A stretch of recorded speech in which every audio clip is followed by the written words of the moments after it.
자, 드디어 잡혔습니다. 아, 정말 잡혔습니다. 이은혜와 조현수 모습 한번 보고 가시죠. 인정하십니까? 보험금을 노리고 그렇게 하신 건가요? 전 남자친구 살인 의혹 인정하십니까? 자수를 하시게 된 이유가 뭡니까? 5개월간 어디 숨어 계셨습니까?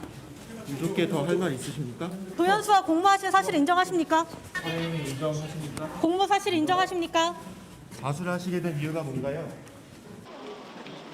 자, 팀장님, 지금 많은 분들이 저 영상을 보고서 아니 뭐 얼굴 어차피 지금 공개 수배 별의별 사진 다 봐가지고 얼굴 다 알고 있고 자 그리고 언제 또 저렇게 이 번거지 모자까지 준비를 해서 깔맞춤을 해가지고 말이죠 준비를 했느냐 이게 뭐냐 도대체. 시민들이나 청취자가 보기에 좀 얼굴 좀 보였으면 싶은데 실제적으로 저 두 사람은 신상 공개하진 않았습니다.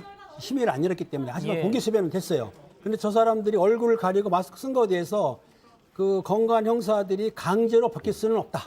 왜? 대한민국 인권이 철저한 나라이기 때문에 인권 보호 때문에 할 수는 없어요. 단지 아쉬운 거는 모자까지 준비했다고 하는데 참 제가 보기엔 누군지 전혀 모르지 않습니까? 예. 그렇기 때문에 저 상황에 대해서는 형사들도 어쩔 수가 없다. 그렇게 이해를 하셔야 됩니다. 예. 자 일단 백 기자. 네. 자, 잡힌 경위를 좀 따져봐야 될 것 같아요.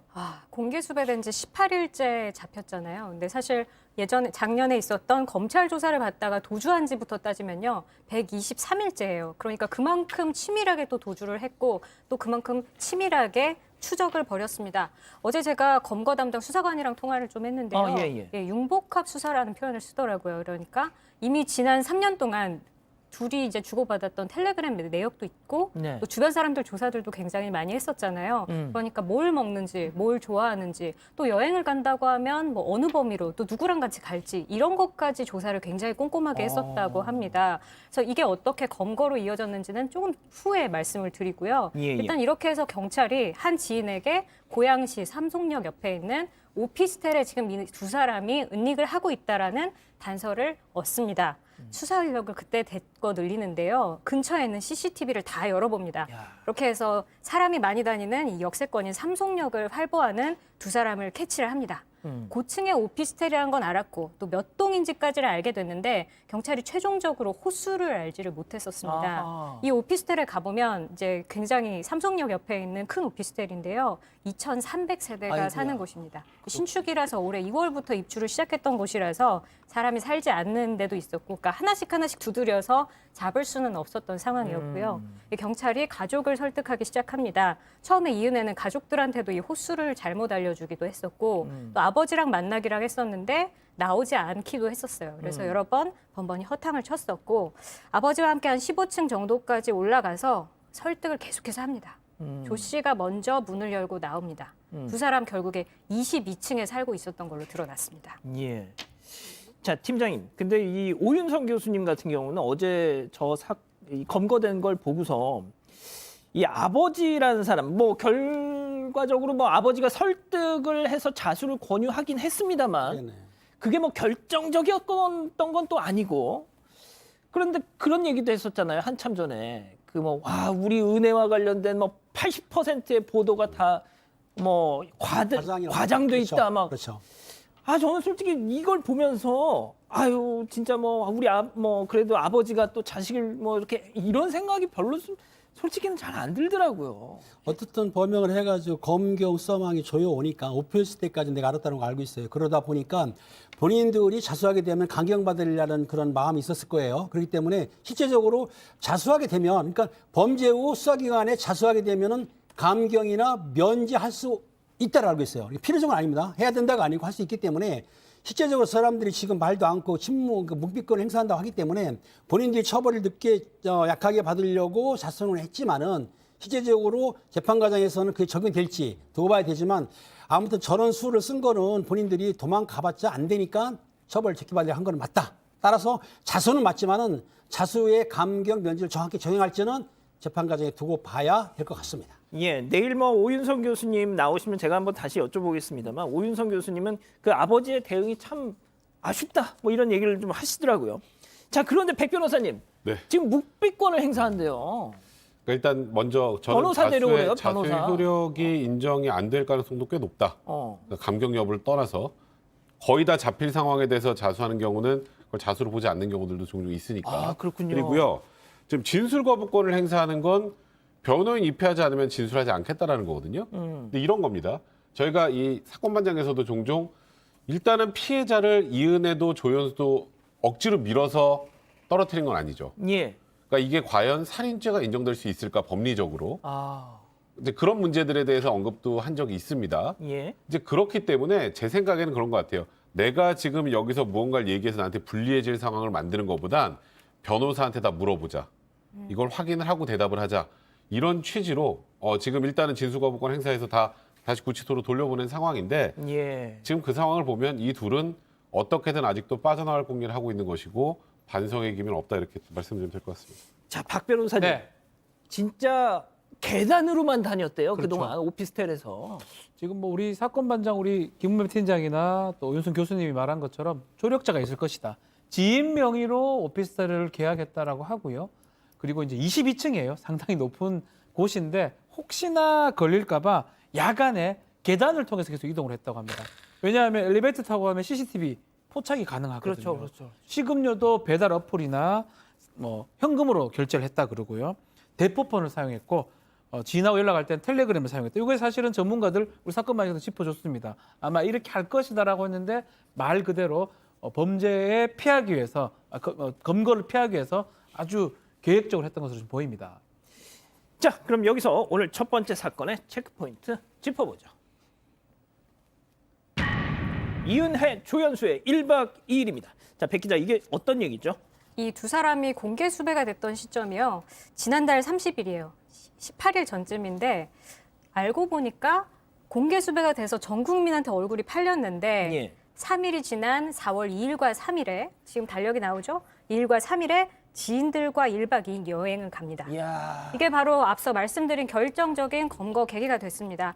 일단 이 여행 과정 어떻게 됐었냐면요. 지인의 자동차를 타고 여행을 하고 그 과정에서는 모두 현금으로 냈습니다. 또 그리고 이은혜가 가지고 있던 다른 사람 카드로 결제를 하면서 추적을 피합니다. 근데 이 여행 정보를 입수한 경찰이 차적 조회를 통해서 지인을 특정을 했고 그 사람을 조사를 합니다. 그래서 아까 말씀드렸던 대로 고양시 근처에 있는 오피스텔이라는 부분을 확보를 하고 CCTV 다 열어서 그 신축 오피스텔을 확정을 한 겁니다. 아. 그렇게 해서 잡은 건데 또 제가 지난 주말 동안에 이 두 사람 사건을 계속 봤었는데요. 이은혜 결혼 중에도 이 다른 남성이랑 마카오에도 가고 또 조연수랑 같이 일본에 다녀오면서 뭐 보험 사기도 하고 그랬었잖아요. 맞아요. 끊임없이 주변 사람들과 뭐 가평에도 가고 또 수상 레저도 즐깁니다. 그래서 도피 중에도 여행을 갈 것이다라는 그런 추정을 경찰이 갖고 있었다고 합니다. 아, 그렇군요. 야, 근데 팀장님 생각해 보세요. 진짜 온 세상 미디어에서 그냥 자기 얼굴이 다 나오는데 그 여행을 갈 저 같으면 진짜 엄두도 못 냈을 것 같아요. 황당합니다. 왜냐하면 사실상 공개 수백에 대한 본인들도 알 거란 말이에요. 모를 일 없으니까요. 아무래도 불구하고 여행 다녔다는 거는 의식이 아직 없거나 아니면 대담한 거죠. 쉽게 얘기해서 마스크를 쓰고 안경을 쓰고 모자를 쓰면 못 알아볼 것이다 라고 생각하기 때문에 수사기관을 좀 우습게 본 거예요. 하지만 대한민국에 뭐가 있습니까? CCTV가 곳곳에 있기 때문에 저렇게 했기 때문에 본인들이 실수를 수사기관에서 캐치할 수 있었다. 오히려 본인들이 저런 무책임한 행동에 대해서는 수사기관에 대한 단서를 주게 된 거죠. 수사기관 다행인 거죠. 아니, 팀장님 하나만 더 여쭤볼게요. 지금 이 이은혜 조연수가 은신해 있는 동안에 배달 음식을 시켜 먹었는데 배달 음식 카드로 결제하지 않습니까? 알고 봤더니 역시나 이 카드를 제공해준 조력자가 있었다. 그리고 조력자가 그 한 명뿐만 지금 여행 갔을 때 같이 간 사람도 있었다잖아요. 그렇죠. 이거 진짜 뭡니까? 그러니까 친한 친구들이 범죄를 도와주기 위해서 이제 범인 은닉 도피죄는 별로로 하더라도 지인들이 도와준다고 전부 말씀드렸지 않습니까? 근데 많이는 안 할 거예요. 왜냐하면 여러 명이 알게 되면은 자기들의 범행을 누가 신고할 수도 있기 때문에 한두 명 정도, 두세 명 정도. 진짜 믿을 만한. 그렇죠. 그렇게 하는 건데 그 사람들은 친구이기 때문에 처벌받을 걸 각오하고 했고 물론 친족이라든지 동거가족은 처벌 안 씁니다. 예. 지인들은 처벌해요. 그 처벌을 감수하고 도왔다는 거는 그 사람들이 끈끈한 정이 있던 건데 이 어떻든 간에 이런 범죄가 있으면 신고해야 되는데 도운 분들, 그분들도 처벌을 받아야 된다고 생각합니다. 아이, 당연하죠, 당연하죠. 자, 여기서부터 진짜 충격적인 또 속보 전해드릴게요. 자, 도주 직후 영화에서나 볼 수 있는 페이스오프.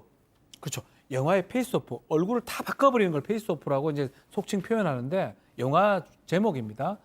이 사람들 둘이가 지난해 12월 달에 검찰 조사를 받고 도주를 시도했는데 1월 달에, 지난 1월 달에 성형외과를 방문했다고 합니다. 성형외과에서 상담을 받은 뒤에 얼굴 사진 촬영하고 성형수술 견적을 다 받았다라고 해요. 사실은 얼굴을 바꾼 다음에 도주를 하려고 이어가려고 했던 걸로 보이는데 실제로 조연수 같은 경우는 배포한 사진하고 실제 지금 모습하고는 많이 차이가 난다라고 하고 있어요. 그래서 성형을 받았냐 안 받았냐 좀 확인해 보니까 성형을 받지는 않았고요. 아마 밥을 좀 많이 못 먹어서 살이 빠진 것 같아요. 힘들다 보니까 수척해진 거고 결국은 이 성형을 하려고 했지만 비용도 넉넉하지 않고 또 남들 보는 눈이 있기 때문에 결국 시도는 했지만 관찰을 시키지 못했던 걸로 생각이 듭니다. 예. 아니 제가 참 이 뉴스를 듣고 좀 깜짝 놀랐던 이유가 일본의 2007년도에 발생했던 일본에서의 어떤 살인 사건의 이 용의자가 실제 2년 7개월이 지나서 잡혔는데요. 그 기간 동안에 얼굴을 뜯어 고쳤습니다. 남자였는데 이시하라 타츠야라는 놈이 자였는데 아무튼 제가 진짜 이 이은혜 사건은 알면 알수록 정말 너무 좀 충격적인 일들이 계속 나옵니다. 자, 그럼 여기서 체크포인트 다시 한번 짚어보죠. 남편 사망하길 원한 듯? 이건 또 무슨 얘기예요? 그러니까 사실 이 사건이 세계적 우리가 다 알게 된 이유는 한 탐사보도 프로그램에 이은혜가 직접 전화해서 보험사가 보험금 지급 안 해준다. 여기서 시작이 된 거 아니겠습니까? 예. 그 보험사가 보험금을 지급하지 안 해주게 된 계기는 이 보험사 관련해서 특별조사팀, 보험사의 특별조사팀에서 일했던 김홍 씨라는 분 때문인데 이상했다는 거예요. 근데 우리가 보통 생명보험을 가입하면 보통 종신까지 가입을 하죠. 그럼요. 근데 여기는 55세 전에 죽어야 되는 거예요. 쉽게 말하면. 세상에. 그런 거죠. 이게 제일 이상했다고 해요. 또 두 번째, 보통 우리가 보험 가입을 하고 단기간에 이제 이런 보험 결과가 나오는 거, 사망한 결과가 나오는 걸 이거를 이제 우리가 근접보험이라고 표현하는데 또 보험 가입하고 2년이 채 안 된 상태에서 남편이 사망을 했고 그리고 보통은 이런 이 소위 생명보험이나 이런 것들은 이제 보험 수익자, 그러니까 보험 사고가 발생했을 때 수익자를 보통 그냥 법정 상속인이라고 보통 쓰는데 여러 건의 보험에 전부 다 이은혜라고 명시를 했다는 거예요. 그러면 남편이 빨리 사망해서 나한테 수익이 와야 되는 것처럼 느껴지는 이런 상황이었다는 거죠. 그러면서 딱 이런 표현을 썼습니다. 저 보험 조사관이 남편이 빨리 사망하기를 원하는 것처럼 보였다. 그리고 우리 가평 계곡의 사망 사건이 발생했을 당시에 보면 밤 8시에 이제 물에 뛰어들잖아요. 예. 근데 6시 이후에 어두워지고 안전용이 다 철수한 뒤에 뛰어내렸다는 사실도 이해가 되지 않았다. 예. 그래서 보험금을 지급하지 않는 걸로 했는데 그 위에 말씀드렸던 것처럼 계속 일단 금감원에 민원도 제기하고 또 탐사보도 프로에 민원도 제기하고 이러면서 굉장히 또 이분이 힘들기까지 했다고 하는데 결국 이분이 아니었으면 그러니까 보험회사가 아니었으면 그 전에 가평경찰서에서도 단순명사 처리하고 의정부지검에서 1차적으로 사건이 종결하지 않았습니까? 그렇죠. 만약에 이 보험회사가 없었다면 이 사건의 진실이 드러날 수 있었을까? 이런 생각도 듭니다. 자, 근데 이 이은혜 조연수가 붙잡히니까 고 윤상엽 씨 유족들도 처음으로 또 심경을 밝혔다면서요? 네, 누나가 글을 밝혔습니다. 참 누나 오랜만에 인사드린다고 하면서 참 마음이 좀 아픈 것 같아요. 자기들은 이제 지옥이었는데 이은혜가 지금 보면 여행을 다니면서 보험 받을 날만 기다렸다는 거 보고 또 보험금 지급이 계속 미뤄지니까 도움을 청했던 그 뻔뻔함이 기억이 난다라고 합니다. 그렇지만 이제 검거가 되니까 오늘 밤은 동생과 전화 한번 하고 싶다라고 마음을 좀 밝히고 있는 상황입니다. 예. 자, 백 기자, 그러면 이제 이 두 사람 내일 영장 실질 심사를 받을 텐데 네. 어떤 혐의가 적용이 되죠? 일단 이 계곡 사건 남편을 살해하려고 했었잖아요. 이 부작위에 의한 살인 혐의가 지금 적용이 됐고요. 또 같은 사람에 대한 2번의 살인 미수 혐의가 적용이 됐습니다. 다시 한번 기억을 되살려 보시면요.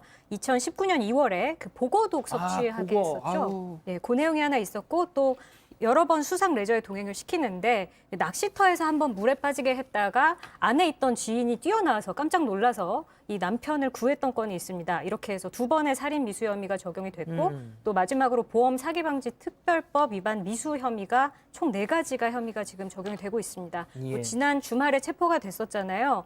오늘 정우가 체포 후에 한 48시간 정도 되는 시기였습니다. 그래서 일단 오늘 오전 10시 30분에 검찰이 구속영장을 청구했고 내일 오후 2시쯤에 영장 실질 심사가 열릴 겁니다. 그럼 내일 한 저녁쯤에는 이제 구속 여부가 가려지겠네요. 뭐 구속이죠. 뭐 당연히. 빠르면 8시, 9시 정도에도 결론이 좀 나올 거로 보고 있습니다. 예. 자, 박 변호사님. 예. 그런데 말이죠. 지금 중요한 것이 그 고 윤상엽 씨가 그렇죠. 가진 돈이 정확히 얼마쯤이었느냐. 그리고 또 그걸 그 중에 얼마를 이 이은혜가 꿀꺽했느냐. 이거 아니겠습니까? 우리 사건 과정에서 얘기를 했지만 밥을 못 사 먹고 이래가지고 문자를 보냈던 것을 이제 기억을 할 겁니다. 전기가 끊어진다. 이 문자가 있는데 실제로 이 윤상엽 씨의 지인의 주장에 따르면 통장에 한 3억 있는 걸 본 적이 있다라고 합니다. 진짜요? 3억도 있고요. 6, 7억 정도 추정이 되는데 왜냐하면 이 사람 지금 전세금으로 1억 5천이 있었고요. 개인 대출금도 1억 있었고 그러니까 퇴직금도 좀 받았기 때문에 토탈 해보면 한 6억에서 7억 정도 있었고 지금 국민연금도 1,000만 원씩 받고 있는데 맞습니다. 요거를 지금 다 아마도 6, 7억 정도를 이은혜 이 측에서 가져간 게 아니냐라고 유족들은 주장을 하고 있는 상황입니다. 예. 자, 백 변호사님. 그리고 네. 오늘 또 공개된 사진 하나가 야, 진짜 이거 그러니까요. 이게 진실인지 아닌지 좀 더 확인을 해보긴 해야 되겠습니다만 이은혜가 지금 윤상엽 씨 사망하기 전, 그러니까 윤상엽 씨랑 신혼집을 마련하기 4개월 전에 지금 보시는 것처럼 다른 남성과 결혼식을 올렸다는 글과 사진이 온라인에 지금 올라와서 사실 여부에 관심이 쏠리고 있는 상황인데요. 저게 이제 이은혜 2016년 결혼식이라는 글과 사진이 퍼지고 있는 겁니다. 이 씨와 다른 남성이 인천 연수구현 대형 한정식집인데 저기서 이 씨 부모까지 포함해서 하객들 앞에서 결혼식 올리고 또 유명 가수가 축가까지 했다 이런 내용입니다. 일단 다른 남성과 결혼식을 이 씨가 하고 나서 동거남이 있다는 사실이 알려지고 파혼했다는 내용도 저 안에 포함이 되어 있는데요. 실제로 서울의 한 웨딩드레스숍 블로그에도 당시 결혼식 과정과 사진 등이 공개가 되기도 했습니다. 아니 일단은 저희가 워낙 이게 이은혜가 이제 결혼을 여러 번 했다 이런 말씀을 저희가 전해드려가지고 참 저희도 헷갈리는데 그거 있었잖아요. 그러니까 이 신부 측 부모님 그리고 하객들을 전부 대행 알바를 썼다. 그게 2015년에 있었던 첫 번째 결혼이고 이 지금 보시는 이 결혼은 그 다음에 2016년에 있었다는 결혼식이다 이렇게 주장을 하고 있는 지금 제보가 뭐 들어온 것인데 좀 그 말씀을 좀 다시 한번 드릴게요, 팀장님. 그러니까 그 이은혜의 아버지 네네. 뭐 이번 뭐 검거 과정에서 뭐 전혀 경찰에 뭐 도움을 안 준 건 아니지만 그러니까 저희는 조금 그 아버님의 아버지에 대해서 좀 할 말을 좀 지적을 하지 않을 수가 없는 것이 언론 보도에 대해서 80%가 뭐 과장되고 뭐 없는 얘기를 하고 있다 뭐 이렇게 언론 탓을 하고 세간의 어떤 여론 탓을 하고 하지만 그 와중에도 본인은 이은혜와 계속 뭔가든 연락을 하고 있었던 거 아닙니까? 그렇죠. 언론 탓을 하고 자기 딸을 두둔하려는 심정은 알겠지만은 실제적으로 공개된 상황이기 때문에 본인이 자숙을 하고 더군다나 SNS로 또 아마 계속 연락했던 것 같아요. 그러면 좀 더 일찍 그러니까요. 자숙 혼인을 해가지고 예. 걔를 설득시켜서 했어야 되는데 그게 이은혜를 위해서도 좋은 거였잖아요. 그렇죠. 근데 그렇게 않고 숨겨주다가 어쩔 수 없는 상태까지 몰리게 되니까 그때서야 겨우 자수 형식으로 한 거기 때문에 그 아버님이 좀 더 이에 대해서 좀 사랑한다면 일찍 사건을 사건이고 자수시켜야 되는데 좀 아쉬움이 많이 남습니다. 알겠습니다.